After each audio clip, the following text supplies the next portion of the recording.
first step. It's a gift.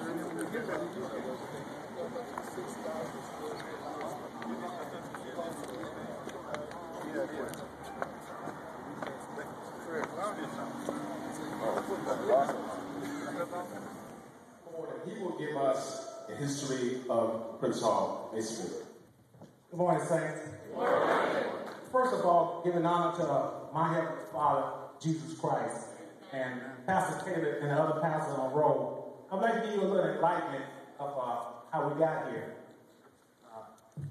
Prince Hall, our founder, was a great American and was the first Grand Master associated with our first Grand Lodge and its expansion.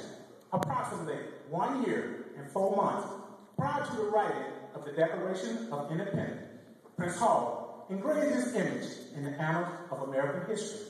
Prince Hall, a free mulatto, became a property owner, voter, and community activist in the Cambridge-Boston colony.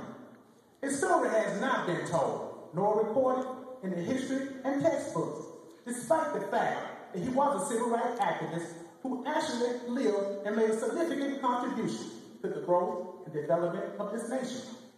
Although little is known about the circumstances of his birth, his condition of servitude, or his occupation, we do know that because of Prince Hall's dedication to improve the quality of life for his people, accompanied by the desire to become a Freemason, he and 14 other men of color received the 3 degrees of Freemasonry by being initiated into the fraternity on March 6, 1775, in an Irish military law, attached to the 38th foot of the British Army.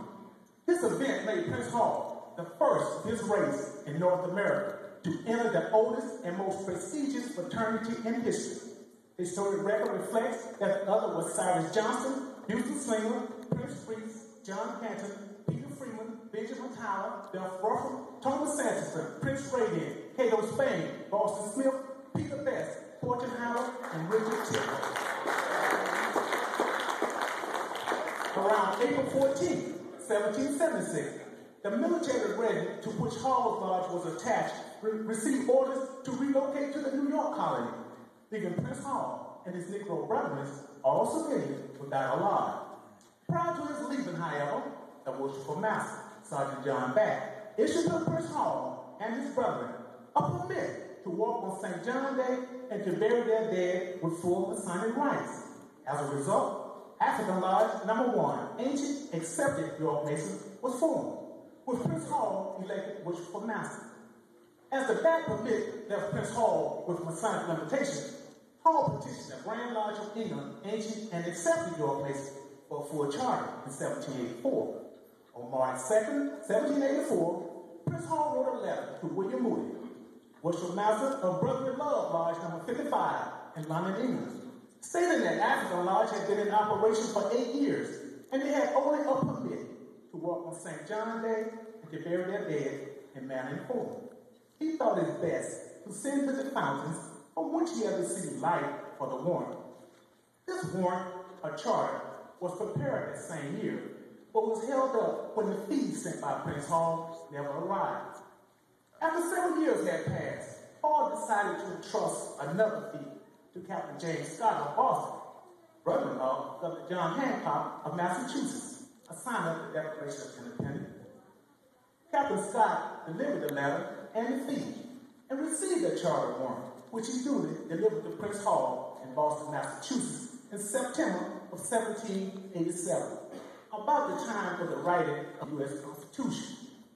Prince Hall acknowledged receipt of the charter in a letter to England and added, "By the grace of God, I shall endeavor to fulfill all that is required of me in the charter, and I shall make the Constitution my God." According to record, the charter, naming and numbering African Lodge No. 459, which was later changed to 371 on the English Grand Lodge Register, has been and is in the exclusive possession of the most worshipful Prince Hall Grand Lodge, free and accepted Mason of Massachusetts, and is secured in the First National Bank of Boston. It is brought out and displayed every 10 years during the Prince Hall Masonic pilgrimage. Some of us have seen it and treasured it, for it is believed to be the only original charter issued from the Grand Lodge of England which is now in the possession of any lodge in the United States. Prince Hall played a great impact on society during his life. Amongst his many accomplishments, he petitioned General George Washington to admit men of color into the Continental Army. A further note, Hall distinguished himself at Bunker Hill. He led the entire lodge membership in support of Governor Beulah during the rebellion of Daniel Shea and his group. He petitioned the Massachusetts State Legislature for the funds to educate children of color. He opened his home as a school to provide education to adults of color. He petitioned the state legislature to grant to all citizens of color the right to own real property and to vote in all elections. He served as a special deputy to the Grand Lodge of England at the end of the Revolutionary War and was armed with the charge to travel throughout the colony to determine the number of subordinate Caucasian lodges still operating as such in the New World. The portion of extended masonry within the black community arose when Absalom Jones of Philadelphia, Pennsylvania, appeared in Boston in 1791. He was an ordained Episcopal priest and a Freemason who was interested in establishing a Masonic lodge in Philadelphia. Black men from Providence, Rhode Island, also came to Boston to inquire about masonry. At a subsequent assembly in 1791, the African Grand Lodge was formed by delegation from Philadelphia, Providence, and New York. Prince Hall served as his first Grand Master and remained in his capacity until his death. African Lodge in Philadelphia and Hiram Lodge in Providence came under the aegis of this Grand Lodge in 1797. Prince Hall died December 4, 1807. A broken column monument marks the gravesite of Prince Hall in Forest Hill Cemetery in Boston. At the General Assembly of the Craft in 1808, the name African Grand Lodge was changed to Prince Hall Grand Lodge, free and accepted Mason of Massachusetts. The Deputy Grand Master, Brother Negro Prince, became Prince Hall's successor as Grand Master from 1807 through 1808, followed by George Middleton, 1808 through 1810, then Peter Lou, Samuel H. Moody, and the well-known John T. Hilton, who recommended a declaration of independence from the English Grand Lodge in 1827 and the assumption of power and prerogative as independent Grand Lodge. During this most significant period of Masonic growth and development, Freemasonry spread from Massachusetts through New York, Pennsylvania, New Jersey, Delaware, Rhode Island, Connecticut, Maryland, Washington, D.C., Ohio, and Virginia. During this most significant period of Masonic growth and development, many lodges and Grand Lodges were founded under the authority of Prince Hall Grand Lodge. Today, there are over 1 million Prince Hall Masons in approximately 50,000 lodges in 44 jurisdictions throughout the United States, Canada, Africa, Asia, Europe, and the Caribbean. It takes 3 or more lodges to form a Grand Lodge. Hannibal Lodge, number 1 of San Francisco, Philadelphia Lodge, number 2 of Sacramento, and Victoria Lodge, number 3 of San Francisco, are the 3 lodges that form the Grand Lodge, free entry and accept New York Masons, organized in San Francisco, California, on Tuesday, June 19, 1855. Hence, the 9th Grand Lodge was formed. It was later called Sovereignty Grand Lodge. The fraternity now holds the distinct title of the most worshipful Prince Hall Grand Lodge, free and accepted basis of the state of California, Incorporated. Since its colonial birth, the organization has attracted to its ranks professional men in business, government, religion, and community services. Simple-minded men of goodwill and character who continue to provide needed services for the betterment of mankind, thereby leaving a legacy by which Prince Hall Freemasons are best known. Thank you.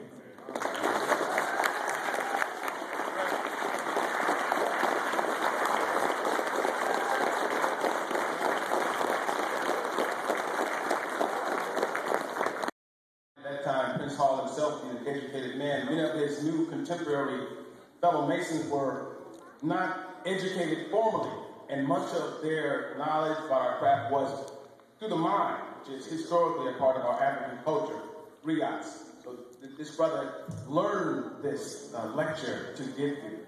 Very well put. Very well.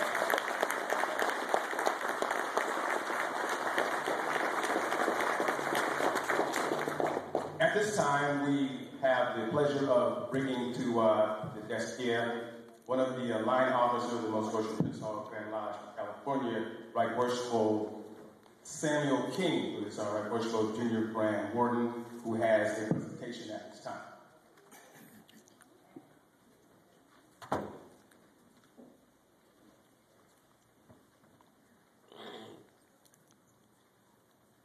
Good morning, saints. Good morning.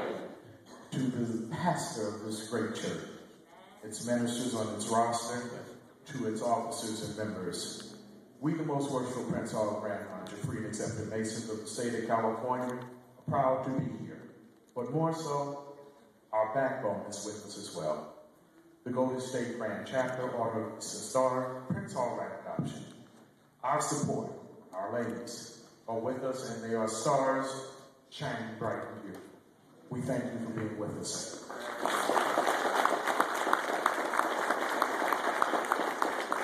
It is my pleasure to be here today to represent our Most Worshipful Grand Master, the Honorable Tommy E. Phillips Sr., who is the Most Worshipful Grand Master of this great organization. As we have assembled here today, we understand that youth is one of our most important assets we have.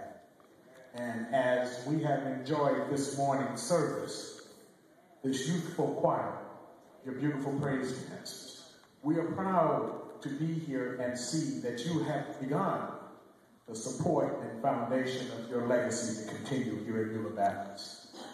You know, back in the mid-60s, this was my church home. My mother sent me here many a days, me and my brother. I was just talking to one of our brothers today, and we used to talk about on our way to church, candy store that used to be over by River Rogers Park.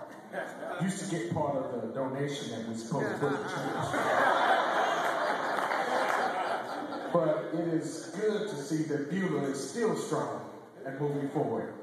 At this time, Pastor, I have a small presentation I'd like to present to you. And after listening to your scholarship receivers, we would like to give you this small donation to your scholarship fund to continue to strengthen